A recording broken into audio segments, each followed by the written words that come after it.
It's Sunday morning. I'm the first thing that you see on YTub at this time of the day. Thank you for getting up that early, by the way. It's time for another 3 questions of Ask the Knight. I am the Knight, you're asking the questions, and we get to the first one.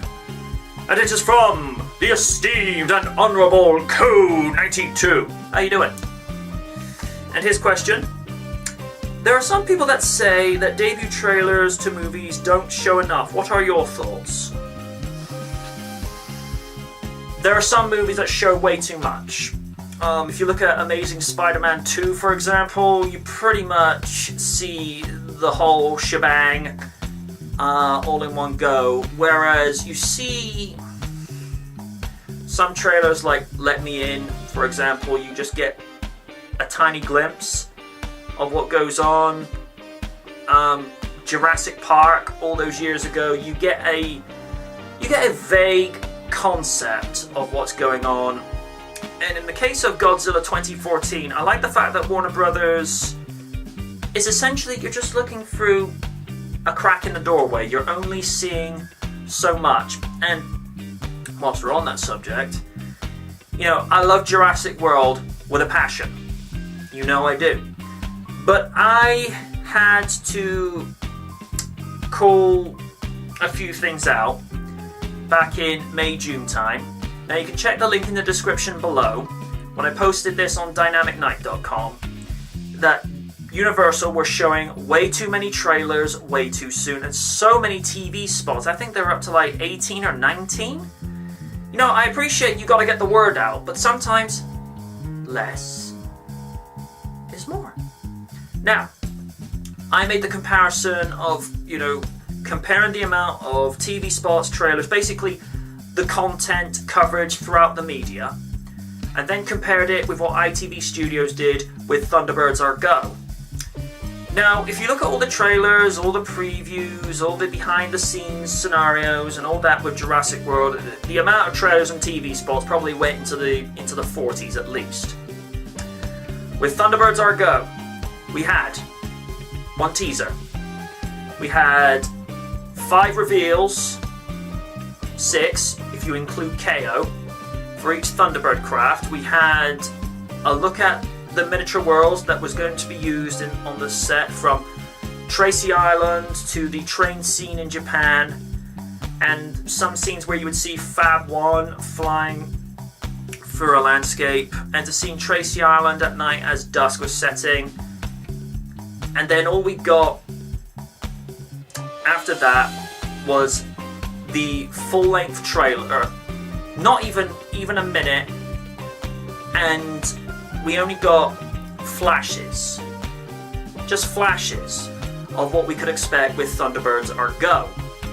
And that is how you do it right, because when there's too much content out there, it spoils everything for everyone. You know, tease us, by all means. Give us, like I say, glimpses, but don't... It's like if you go to a tasting session. Let's just say you're going out to try this new and improved cheese and tomato recipe from either Domino's or Pizza Hut.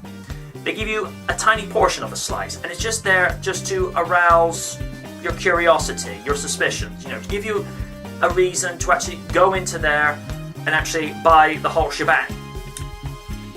It's basically like if Domino's say, here's a tasting session, here's the whole damn pizza.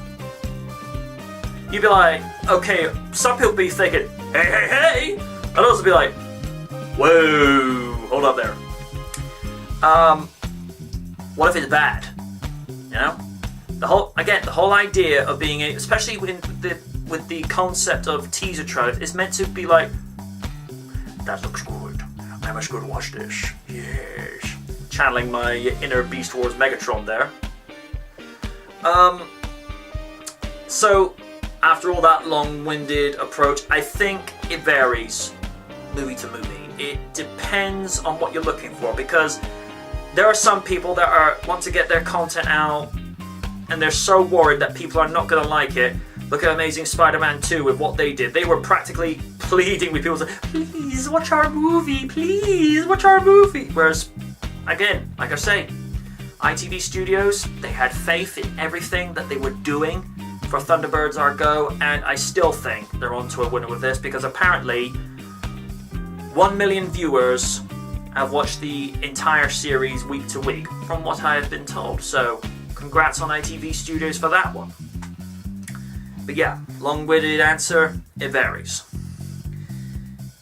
We have a question 2. This is not from the Co92. What are your thoughts on Charlotte possibly becoming Divas Champion? Right, now, I have to stress this. This is recorded ahead of last Monday's Raw. At the time that you're seeing this, this is, we're at Night of Champions tonight. So if Charlotte hasn't become champion from last week's Raw, or this week's, whichever your preference, then I hope she becomes champion on this day. But this is actually being recorded on the actual Monday, hours before that Divas title match. So I can only answer, like I say, recording this ahead of time, I hope she does become champion, because I'm just going to get a couple of things off my chest, and I'm going to be as civil as possible. Nikki Bella, as an athlete, if she was trying to be an athlete outside of the WWE, I'd say she has all the winning credentials to be just that. She's very versatile, very quick, very powerful, and is somewhat formidable, like I say, in the strength department. But as a wrestler, as a trained professional wrestler, she's not been good for the company. Now, I say this as an opinion. I don't know what Nikki Bella is like in person. I only know what people from the dirt sheets have said, and Maria Kanellis certainly doesn't have a very flattering opinion about her or her sister Brie, but that's a whole nother shtick. I'm not going to get into that here. I just think Nikki, as a wrestler, she's not that good. She's not in Trish, Jacqueline's, Lita's. She's not in AJ Lee's record, in AJ Lee's league. That's a bit of a tongue twister from my perspective. Heck, she's not even as good as Eve Torres. Now, Eve Torres was good. The only thing I felt with Eve, they needed to work on her character more.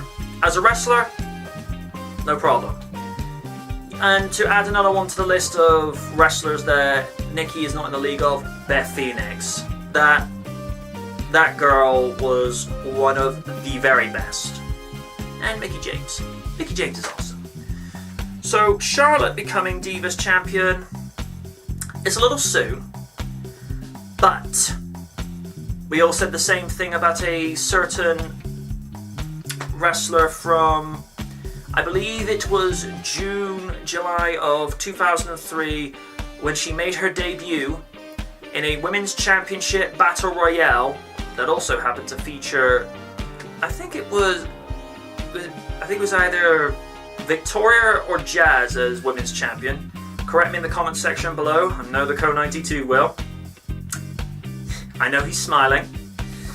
A certain young lady by the name of Gail Kim came in and won the title on her debut, and she was the first WWE wrestler to do that since Judgment Day 1998, when Christian debuted and won the then World Wrestling Federation Light Heavyweight Championship in his debut match. That doesn't happen very often.